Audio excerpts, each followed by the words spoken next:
What's up guys, Reminisce. Today we prepared the guide for Akkan Normal Game 3. We're only going to talk about major things you need to know, so let's get into it.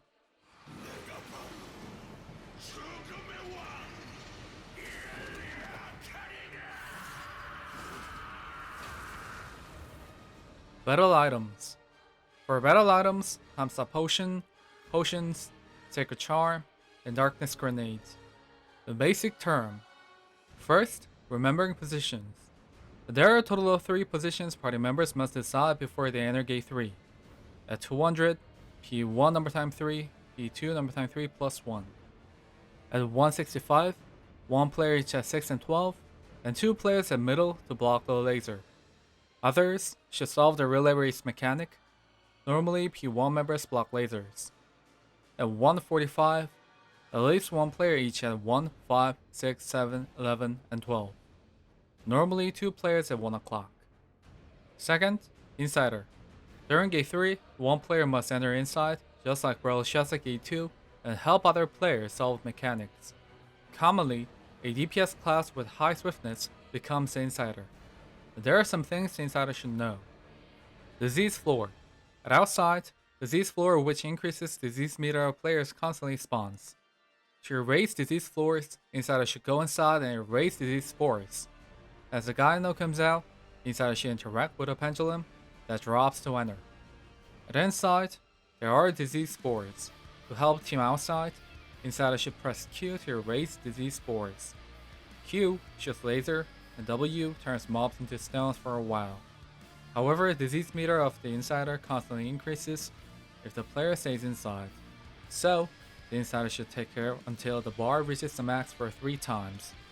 Inanna will lower the disease meter, so use it well. Tip: and get out and join inside again if your bar is about to reach the max. Then you can ignore the status issue of harmful bug debuff, which makes you unable to move. Third, Resurrection. If someone dies during the raid, the boss resurrects dead players to attack survivors. Be careful. Main pattern. 200, Dodge and Stagger. At 200, the boss moves to center and 4 statues spawn. 1 each at 1, 5, 7, and 11. Statues shoot a laser toward the boss, and this laser protects the boss from getting staggered. Also, the laser gives the damage intake debuff that stacks. If the debuff reaches 10, Turf's Law, so players must take turn to block lasers as they stagger the boss. Remember positions we decided before: P1 number time 3, P2 number time 3 plus 1. At your position, 1 player block the laser, another staggered the boss. Then switch to roll before the debuff reaches 10. That's it. However, there is one danger players must avoid. During the mechanic, sickles run around the map once or twice. There is plenty of time to stagger the boss, but don't hurry and stay safe until sickles are gone. 165. The relay race. At 165, the boss moves to 3 o'clock and statues appear at 6, 12, and 9. Statues at 6 and 12 shoot laser toward the boss, and the boss shoots laser toward 9. Then statue at 9 connects a purple line to the hostage right below. The goal of this mechanic is to stagger the boss. The lasers that statues shoot at 6 and 12 recover the boss's HP. Also, green laser the boss shoots toward 9 can kill the hostage. So, players must block lasers until the boss gets staggered. Let me explain in detail. After using Nana at 3 o'clock, 4 players are going to block lasers. 2 players block lasers at 6 and 12. 2 players block the green laser, taking turns. And what should others do? They are going to bring the purple line from 9 o'clock to connect it to the boss. In the beginning, 1 player stands at 9. When the purple line is connected to the player runs straight to the boss. During the race, movement speed reduces and skull mark appears above the player.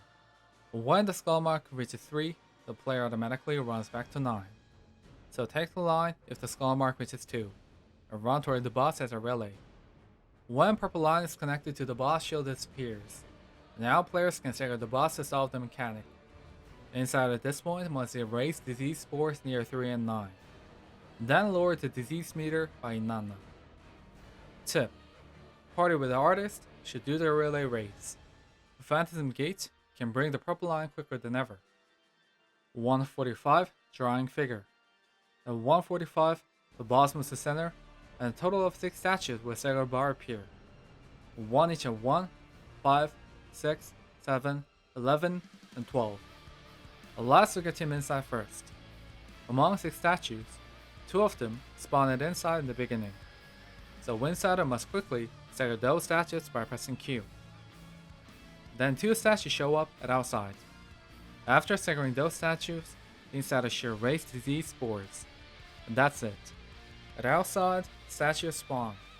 Soon stagger bar appears, and land explosion comes down until it gets staggered. So players must quickly stagger their statues. When the statue gets staggered, it shoots laser and can spin clockwise. The goal of this mechanic is to draw a specific figure with this laser, so players should spin their statues to draw out the given figure. And then what are the types of figures? There are 2 types, hexagon and star. Then how can you know which one to draw? The player who staggered the statue at 1 o'clock will write a chat to tell you. When the statue at 1 o'clock gets staggered, it shows a red line. If it's diagonal, draw hexagon. If it's vertical or horizontal, draw star. And this is why a party leader normally stands at 1 o'clock to tell others which shape they should draw. Tip: DH, cross star. If you're the party leader, memorize. The diagonal means hexagon, cross shape means star. Below 140, reinforcement pattern. Until 30, there are no main mechanics, but important patterns show up. Let's check them out. Number 1. Stigma. In random, various color of stigma is given to players, and there are 4 colors. Red. A red stigma is given to 2 players. Get away from each other, or else both players will get charmed by the boss. Blue. Blue stigma is given to 2 players. Unlike red, get close to each other, or else both players will get charmed. Green. Green stigma is given to 4 random players. Soon, 2 players become a pair and gets connected by a green line. And then green circles explode and remain below those players. Also, if someone else crosses the green line, the disease meter increases. So if you have a green stigma, gather with your pair and run away from the boss. Black. Black stigma is given to 3 random players. Stay together to survive. However, the boss shoots laser toward one of them. Gather and avoid the laser. To sum up, red separate, green run away, blue black gather. Number 2, wave. The boss teleports to one random position between 3, 6, 9, and 12. And then green wave shows up. Find where the boss is and stay at the opposite side of the boss. When the wave covers the map, small bugs appear and the boss prepares a dangerous flash. Don't stay in front of the boss. Number 3, skull. The boss moves to center and skulls hover around the map. Get away from the boss and avoid dangerous skulls. If you get hit by the green skulls, disease meter increases a lot. If you get hit by the white skull, you get a fear. White skulls disappear before they reach outer section. Number 4, big explosion. The boss moves to center and draws a giant magic circle. Then land explodes for 3 times. Explosions increase disease meter a lot, so players should find safe zones to avoid.